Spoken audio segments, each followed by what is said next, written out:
Oi, pessoal, tudo bem? Sejam todos e todas muito bem-vindos a esse espaço de estudo. Eu sou a Renata Tanho e hoje nós vamos falar um pouquinho sobre a mesa real, né? Nós já falamos lá no começo sobre como trabalhar os significados das cartas, como mobilizar as polaridades de acordo com a pergunta e o contexto, as combinações, que são a técnica básica dessa linguagem que é, né, o Lenormand. Também falamos sobre o 3x3, como trabalhar aí com esse bloco de 9 cartas e como a gente pode, a partir disso, ter muitas informações sobre determinada situação, também as tiradas lineares, as mandalas, enfim. E agora a gente chega na mesa real, que para mim, como professora, tudo que a gente estudou antes são formas muito importantes e elementos básicos para que a gente chegue nesse ponto, né? Então a gente foi construindo frases a partir dos significados das cartas, das combinações, parágrafos com as tiradas lineares, e agora a gente consegue realmente, dentro dessa estrutura narrativa, construir um texto, né? Então eu vou compartilhar um pouquinho com vocês o que eu chamo de os 10 passos básicos para interpretar a mesa real. Eu entendo que essa é a técnica para um estudante iniciante, né? Então é o mínimo que você precisa saber para conseguir se movimentar dentro da mesa de maneira harmônica, sem bloquear, né? Porque muitos alunos me dizem: nossa, são tantas cartas que eu não sei por onde começar e eu acabo me perdendo. Mas se você seguir uma técnica e tiver ali com o seu caderninho do lado e for passo a passo, isso você pode fazer com facilidade. Com a prática você vai integrando esses 10 passos para poder depois chegar às outras técnicas, né, do nível intermediário e avançado, porque realmente essa é uma leitura que ela não tem fim, né? A gente pode ir integrando técnicas, a gente pode ir apurando o nosso olhar para construindo essa narrativa de maneira cada vez mais coerente e objetiva, sempre dentro do seu estilo, né? Se você trabalha, enfim, com a perspectiva terapêutica, do autoconhecimento ou das previsões, enfim, tem uma série de possibilidades, né? Então, sempre respeitando o seu estilo de utilizar as cartas, dá para se aprofundar bastante, né? Eu, como cartomante, costumo utilizar essa tirada em mais de 90% das sessões. Por quê? Porque eu entendo que a mesa, o que a gente pode esperar, né, de uma mesa real? Eu entendo que ela é uma foto panorâmica do momento do consulente. Então, ainda que ele traga questões importantes e quais são as prioridades para ele dentro da leitura, a mesa mostra o que ele precisa ver, o que ele precisa entender e o que está fora do campo de visão, né? A gente sabe que as cartas elas trabalham com essa dimensão de nos ajudar a entender ou a revelar coisas que estão fora do nosso campo de visão. E às vezes a gente acha que aquilo que a gente quer perguntar é o importante, mas nem é, porque como a gente não tem a consciência global da situação, né, esses pontos eles se escapam. Então eu entendo que a mesa ela mostra o assunto que é de interesse do consulente, mas ela mostra também tudo que está envolvido ali e que ele não tem consciência, né? Então, às vezes a gente acha que o problema está num lugar e não tá em outro. Aquele ponto que o consulente vê é um reflexo de outra coisa. Então, eu acho que é uma tirada muito potente, muito completa, né? Você consegue trabalhar a partir das cartas tema com os principais setores da vida, então profissional, financeiro, afetivo, espiritual, se fizer sentido para o seu consulente, né? Enfim, mas também uma série de outras coisas, né? Muito bem, então eu vou dizer para vocês de maneira rápida, né, o que eu acho que, além disso que eu já contei, o que a gente pode esperar, né, de uma mesa real. Então, uma descrição em termos de tempo, né, do presente, do momento presente, né, um pouco do passado e também perspectivas de futuro. Então, nessa lógica de tempo, a gente consegue ver esses 3 eixos temporais, né, a gente consegue ver os principais bloqueios e potências daquele momento e daqueles assuntos, né? E ela tem uma grande capacidade de captação, né? Assim, como ela é uma foto panorâmica, ela constrói uma narrativa, você aborda muitas coisas, né? Também, como cartomante, ao longo desses mais de 15 anos, no começo eu fazia sessões muito longas, né? Porque a mesa dá pano para manga. E eu percebia que o meu consulente ficava cansado, e eu também, enfim, ficava às vezes 5 horas fazendo a leitura da mesa. E eu cheguei à conclusão de que era contraproducente, né? Mas não quer dizer que a mesa se esgotou, quer dizer que a nossa capacidade de assimilação e integração que se esgotou, né? Então eu fui reduzindo, e hoje em dia eu trabalho com no máximo 1h30, porque eu entendo que é o quanto de informação que o consulente consegue captar. E depois, se ele quiser, num período mínimo de 3 meses, né? Eu nunca volto a abrir uma mesa para alguém, a não ser em caso de extrema urgência e com outro foco, antes de 3 meses, né? Então, porque eu entendo que a mesa tem um período de validade. Então, a gente faz essa leitura, depois, se a pessoa quiser, com um mínimo de 3 meses, a gente faz outra, porque a gente consegue acompanhar o desenvolvimento dos assuntos. É muito interessante. Eu sugiro que vocês façam registros fotográficos, que vocês sempre anotem no caderno como as cartas se repetem, as combinações se repetem dentro da mesa depois de um período de tempo, se aquela questão não foi solucionada. É muito, muito interessante. Eu tenho um arquivo bem longo das minhas mesas, eu costumo enviar para os consulentes, mas eu também tenho um arquivo de mesas para estudo para ir acompanhando exatamente a evolução, né? No tempo, enfim, e as diferenças de uma mesa para outra, da mesma pessoa, tá? Então eu vou compartilhar com vocês aqui a tela para mostrar um pouquinho sobre esses 10 passos, tá? Obviamente que é bem introdutório, ok? Tá, deixa eu só... Isso, aqui. Aqui nós temos uma mesa, uma foto. O baralho utilizado é o tarô cigano da tribo cósmica, da Kátia Bastos, tá? É um 9x4. O que isso quer dizer, né? Que nós temos 9 colunas em 4 linhas. Eu costumo usar esse modelo, tá? Em termos de disposição, de organização das cartas, eu uso esse. Mas nós também temos o 8x4, né? Que aí são 8 colunas. E aí a gente tem aqui no final essas 4 cartas, no lugar de 9, a gente tem 8 colunas e as 4 cartas que quem utiliza esse método costuma trabalhar como o resumo, né? Nós temos também o sistema de casas, que é muito utilizado dentro da perspectiva europeia, né? Então, o que quer dizer isso? Quer dizer que tem esses numerinhos aqui, vocês estão vendo? Então, cada casa tem um número que corresponde também a uma carta. Então, a casa 1 corresponde à carta 1.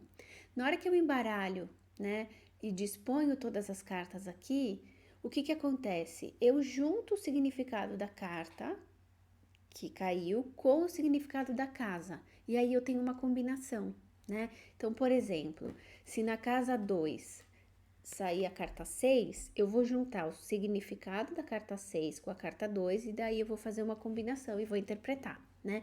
É muito interessante. O que é importante falar para vocês também, né? Que boa parte dessas dicas que eu vou dar hoje com relação aos 10 passos independe da escola que você segue ou do estilo, porque nós estamos falando de técnica, tá? Então, quando o aluno ou a aluna chegam nesse ponto, eles podem quase que assimilar, né, esses conteúdos de professores que trabalham com estilos diferentes do estilo que ele trabalha, porque é uma questão de técnica, né? A gente já falou em outro vídeo que os significados das cartas é muito importante que você siga dentro do estilo do professor até que você tenha consolidado para começar a beber de outras fontes. Mas depois, passado esse ponto, as técnicas elas são acessíveis e elas podem ser utilizadas independentemente da escola que você siga, tá? E de verdade, quanto mais técnica você tem, quanto mais você pensa e se relaciona também com o oráculo a partir de uma perspectiva lógica, além da criativa, lúdica, intuitiva, enfim, a lógica que você utiliza, mais segurança você vai ter. Por quê? Porque você consegue repetir o que você está fazendo, né? E tem coerência na prática, não só na sua cabeça, né? A gente sempre precisa testar as coisas que a gente propõe na prática, né? Então, se eu estou estudando, estou fazendo autoconsulta, ou se eu estou fazendo sessões curtas de estudo com as pessoas que estão, meus amigos, pessoas que estão em volta, eu vou testando aquilo que eu aprendi e vou anotando para ver a eficácia, tá? Só na nossa cabeça não funciona, precisa ter eficácia concreta, né? Perfeito, muito bem. Então, quais seriam esses 10 passos para um iniciante na mesa real? A primeira coisa é definir a validade da tirada, tá? Em que sentido? Então, eu vou pensar que essa tirada vale para 3 meses. Vocês se lembram que eu falei que eu não volto a abrir uma nova mesa antes de 3 meses, né? Então para mim esse é o tempo mínimo. Essa tirada vai valer por 3 meses. Quer dizer que eu estou fazendo previsões para 3 meses? Não necessariamente, porque a forma como eu me interpreto, o eixo temporal ele se desloca entre passado, presente e futuro, tá? 6 meses ou um ano. Por exemplo, quando as pessoas elas vêm fazer tiradas de aniversário, aí a gente pensa naquele ciclo, né? Naquele ano, tudo bem? No sentido do que, de quais são as possibilidades em termos futuros, sem dúvida, mas também de tudo que vai estar mobilizando a partir do presente e do passado daquela pessoa, ok? Muito bem. Depois, a gente analisa a primeira carta, né? Para mim, a primeira carta tem muita importância porque ela abre o jogo, ela é a primeira das 36. Então, ela me mostra como o consulente chega, qual é o tom mais destacado daquele momento, né?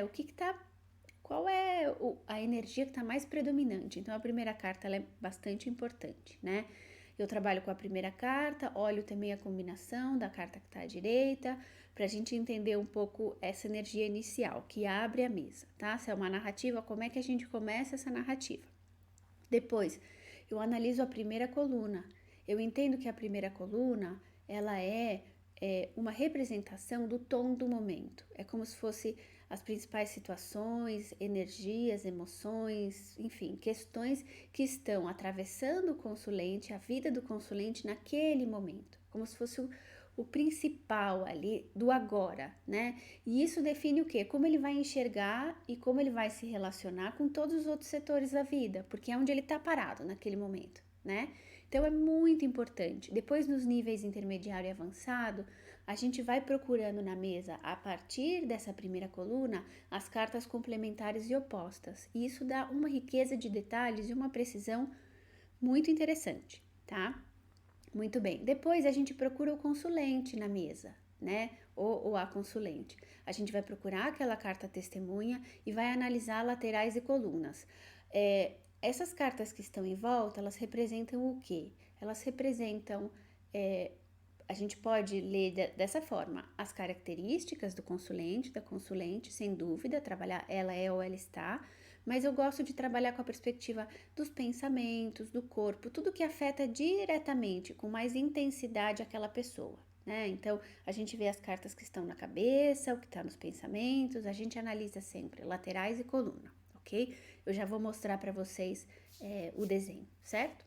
Depois, a gente vai procurar e analisar as cartas tema. Isso vai depender da escola que você segue, do estilo que você segue. Então, carta X representa para mim o mundo profissional. Então, eu vou procurar essa carta, né? Eu vou analisar sempre laterais e coluna. Para mim, o movimento é sempre esse, laterais e coluna, certo? E vou construindo as combinações e as frases, né, a partir desses movimentos. Eu vou procurando as cartas tema, então, de estilo para estilo, difere um pouco tanto a carta, por exemplo, a carta que a gente utiliza para falar do trabalho, ela pode variar, mas também o número de cartas, né? Então, dentro da minha perspectiva, tenho várias cartas tema, porque eu trabalho com os principais bloqueios internos e as feridas emocionais do consulente, enfim. Então, aí eu tenho o campo energético, aí eu tenho mais cartas tema do que as clássicas, certo? Muito bem. Depois, a gente procura e analisa as cartas de aviso. Pulei um. A gente procura as cartas com perspectiva de futuro, que na minha interpretação são a 17, a 20 e a 22. Então, a 17 para mim é um futuro próximo, de 1 a 3 meses, né? A 20 é um futuro a médio e longo prazo, de 3 a 6 meses. E a 22 é um futuro de mais de um ano, 6 meses para mais de um ano, tá? Então, eu analiso, procuro essas cartas e vejo quais são as cartas ali que estão ao redor, fazendo combinação, para que eu possa entender o que está mais perto de perspectivas, o que está médio e o que está mais longe. Depois, agora sim, a gente procura e analisa as cartas de aviso, né? Para mim, as cartas 27 e as cartas 1, a carta 1, elas funcionam como um aviso, né? Uma chamada de atenção, assim, um puxão de orelha. O que quer dizer? Que o que está em volta dessas cartas é muito importante de ser percebido, integrado, cuidado, olhado naquele momento. Elas falam de um presente, quase do presente da leitura, né? Então, assim, é uma carta que te puxa ali para aquele lugar e fala: olha, isso aqui é muito importante agora, né? Para você olhar agora, isso aqui tem mais relevância. Então, olhem como a gente vai, a partir da forma e desses 10 passos, traçando dentro dessa técnica a relevância dos assuntos dentro da mesa, né? Muito bem. Depois, a oitava, a gente analisa as 4 pontas, né? Para ver a combinação das 4 pontas, a gente tira uma mensagem a mais.